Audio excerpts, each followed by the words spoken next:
There's a massive celebration now in the southeastern part of Nigeria. Everybody is dancing, celebration agog in the southeast because Donald Trump have finally set up an 100-man committee for the inauguration of Biafra freedom. He said Biafra must finally stand, and the US Congress now they've come out to accept, Biafra referendum. The 50 million referendum that was conducted by Simon Ekpa and the likes of Ngozi Arabrezi have finally been accepted by the US Congress, and this has triggered Trump to finally set up an 100-man committee for the inauguration of Biafra. What is your take as regards the celebration there in the southeast? Tears, joy, long walk to freedom. After how many years of struggle, I want to say a big thank you to all the people who engaged in this struggle. I think you can hear very clearly. You can see the news is everywhere. People are talking about it. After the U.S. Congress has actually approved, the referendum conducted. And over 50 million people participated in that referendum, which was officially submitted to the State Department of Justice under United States of America, where it was actually decided. After that event, we waited, everybody waited, our people were watching, trying to see what is going to come out of it at the end of the day. But that is definitely what it is currently now, that was revealed after a visitation by some of the people who are deeply involved in that struggle, who paid Mazi Nnamdi Kanu's visit to Sokoto prison. That visit, where you've just watched that video, was just not the man alone that was there. There were some delegates from the United States of America who also participated in that visit, and that mission was empowered by world leaders, even though it was agreed that Donald Trump should go ahead and set up a 100-man committee under the supervision and chairmanship of Mazi Nnamdi Kanu. That tells you clearly of what is going to happen at the end of the day, that they recognize Mazi Nnamdi Kanu as a powerful phenomenon in the Biafran struggle. Today, as the jubilation continues to spread all over the world, Biafra has come to the presence of what is supposed to be as expected after long years of struggle. The United States of America has finally set up a 100-man committee headed by Mazi Nnamdi Kanu to see to the inauguration and peaceful takeoff of Biafra at recognition. At recognition. Mark that word, at recognition. Let me just explain to you why the United States government actually went that extreme to say that very clearly, because when from now we are hearing that Mazi Nnamdi Kanu is going to receive an international intervention and be free to be part of what is going to happen any moment from now. Then let me just explain. Apart from the DOS and IPOB structure and hierarchy that has been participating in this struggle so far, the committee is being inaugurated or is being powered by the US government under the support of some powerful nations around the world who have seen the potentiality of and the sovereignty and the possibility of aligning with Biafra, as an ally of these nations, now headed by the U.S. government, U.S. president himself, who set up that committee. That committee is going to see to the possible takeoff of Biafra, where nationalities of the Biafran nation will all be involved from over 40 provinces in Biafra. They're all invited to represent in that 100-man committee, where they are going to hand over the keys of the government the security, the Ministry of Defense, the Ministry of every other thing that is required, to form government. These are the 100 people who are going to actually see about it. It tells you that a lot of things are coming up very clearly.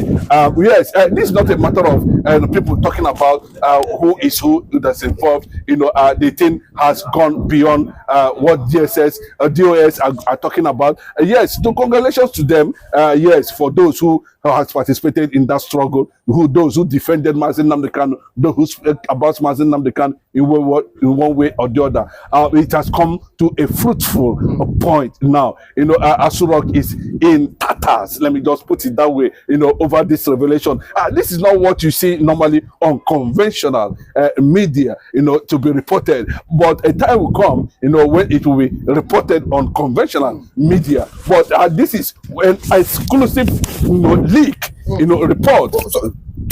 That we was that why Ngozi Orabweze was a lot of people said she was boasting. She said that the likes of Oge Nkere, the led who is leading the BRG government, Masop, all these organizations that herself, Nnamdi Kanu and Simon Ekpa are the one leading the government. That Biafra is not a nation. She said anybody saying or any other thing aside this, that Biafra is not a country, the person must be on something on something special. Do you think that because of she knows from her own informer that Donald Trump is is openly now is has already declared Biafra, just like the Knesset, planning to sit again or any moment from now to be sitting as regards Biafra freedom? Yes, let me tell you, that's what we call Biafra government exile, headed by the Prime Minister himself, de facto, Mazi, Simon Ekpa, who most of these delegation were carried out by Dr. Ngozi Orabweze, who seemed to be having overwhelming influence. Remember, that was a time Trump wrote to Dr. Ngozi Orabweze. That letter means a lot to the struggle at the end of the day. And if you look at the context of that letter, Donald Trump himself, that letter was officially signed by Donald Trump, where he said, everything pertaining to what you wrote to me has been taken note of, have been taken care of. That is the essence of that letter. But let me tell you, apart from this, this lady can continue to push with other IPOB members who seem to have overwhelming influence within the Washington and Oval Office and the congressmen in the United States of America. They continue to talk about it. And remember, sometime ago, a few weeks ago, Raleigh Moore also made a statement that the world is going to, the United States of America is going to shock the whole world, and these are the things that were being put in place on the table as at that time. But what the revelation why these delegates that were not officially reported visited Mazi Nnamdi Kanu from United States of America, a selected few of American influencers and lobbyists who visited Mazi Nnamdi Kanu in Sokoto prison just few days ago from now, where that thing actually came out.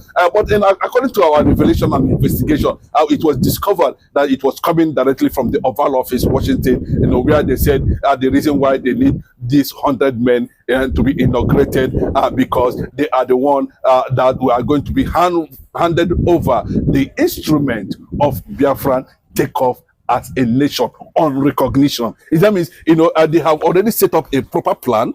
They have already set up a structure. They have already set up an agenda. I will keep giving you this brief that at the recognition, then this 100 men will see to, a setup of government houses, setup of government structures, a setup of agencies, aligning with the requirement and the constitutional requirement of a proper takeoff as a nation. And that is what the essence of this 100 men committee, that is the reason why they said, okay, Mazi Nnamdi Kanu is the one who is going to head this 100-man committee. Whether he's outside or not, the United government have recognized him, as the official, an authentic, leader of the Biafran struggle. And that is why Trump insisted that Mazi Nnamdi Kanu will be the one who is going to head that 100-men committee. Let me just tell you, 100-man committee you are talking about today comprises of both nationals of different nations, and of course, making up of over 50% of Biafrans, from cabinet selected from all over the world, both within and outside, including international organizations, who are going to be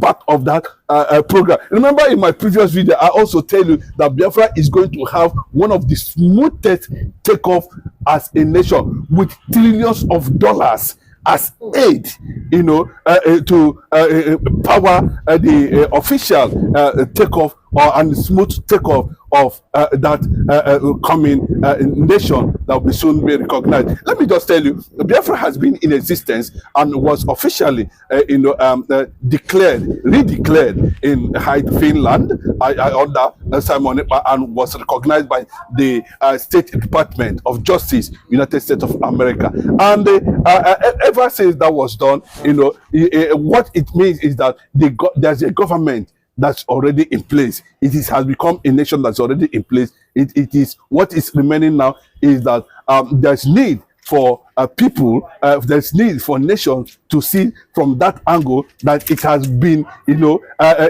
taking off. It has been a country in existence. What is waiting is that how many nations are officially going to recognize it as a nation. So it is already in place. Please understand that. All the documents you saw the other day, we are in Hague, where we the Netherlands, we submitted different documents, in Hague.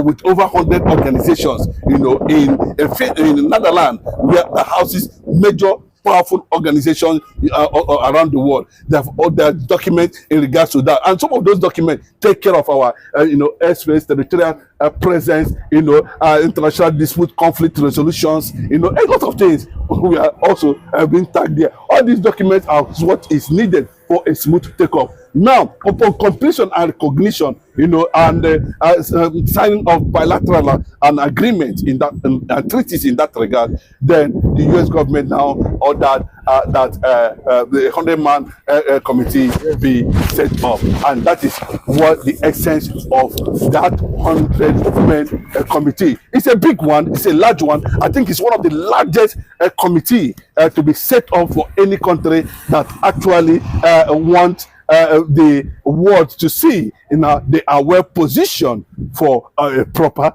takeoff as the newest nation in the world. But what do you think? The other day we saw Shegumi saying the president should not allow the likes of Israel, US to intrude on the sovereignty of Nigeria. But with that being said, now just recently we saw Sultan of Sokoto running to Aso Rock to Tinubu that he should release El-Rufai, which is, we know that is his Fulani brother. But this man has never come out to speak on behalf of Nnamdi Kanu. A lot of people are saying the Sultan of Sokoto can't use his influence. Since we are one, he said we are one in this country. He's always talking about unity. Nigeria cannot break. My oil cannot just go just like that. That the sovereignty of Nigeria cannot be, or Nigeria cannot be divided. Why is this man always scared of Nnamdi Kanu? What do you think will be going through the Sultan of Sokoto, and at the same time Shegumi, the likes of Malami and the rest? What do you think will be going through their mind as regards what Trump is about to do, setting up this committee for Biafra inauguration? Nigeria's sovereignty has already been lost. You can see the kind of insecurity we are witnessing all over the world now. And according to Ranimo report, the northern political powers, including the Sultan of Sokoto, has refused. The northerners generally have refused to accord or be bonded or agree to the agreement of that report, where they should jettison anything that has to do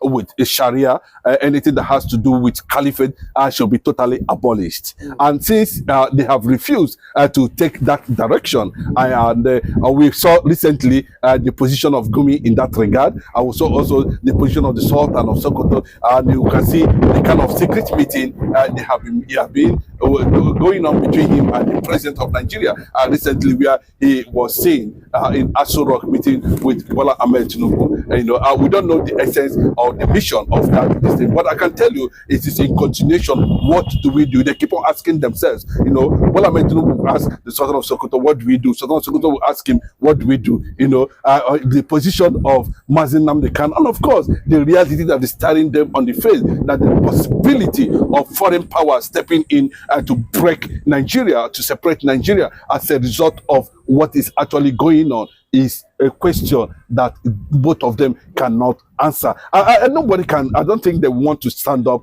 to challenge the reality on ground, which most of Nigerians agreed that Nigeria is not working. That after all, the UK, who happens to be the British Kingdom, who happens to be one of the colonial masters of Nigeria, have given there was a clause, that after 100 years, if this thing is not comfortable for anybody, you can go your separate ways. Why are they insisting on unity, of the unity that is bringing insecurity, the unity? How can one be dying just because? How can people be dying just because they want to be one Nigeria, and on that process too they are dying? So these things are the factors that have been looked into deeply by world leaders and those who are also on the know of what is actually going on in Nigeria, and they are insisting, say, since you cannot abide by these rules, okay, it is time for us to act, and they are, and that is a clear act, So these things are taking gradual steps from one step to another. We saw it very clearly, the decision of the Israeli Parliament on Biafra. I thank God there was a resolution on that, and this document of that resolution have officially been submitted to the Prime Minister himself of Israel, Benjamin Netanyahu, to act in that regard. And secondly, the issue that has to do with the position of the United States of America and conditions attached for continued unity. And unfortunately, that will not happen as a result of the Northerners are claiming they cannot abide by that rules because they are simply a caliphate. And that is why you see very clearly now the US government came up and said, okay, thank God, we're going to take this in as a come gradually. And that is a reason why that committee was just set up. That committee is not made up of Biafrans alone. There are international organizations, there are nationalities from all over the world who are part of that committee, who are of the note how these things will be set up officially, without creating a kind of chaos or whatever, for a smooth takeoff of the Biafran government officially, with all the territorial waters and security now inaugurated and intact. Whoever is going to be heading each of these departments is part of that committee. It didn't come as a surprise. It comes as a result of that struggle of years of long walk to freedom.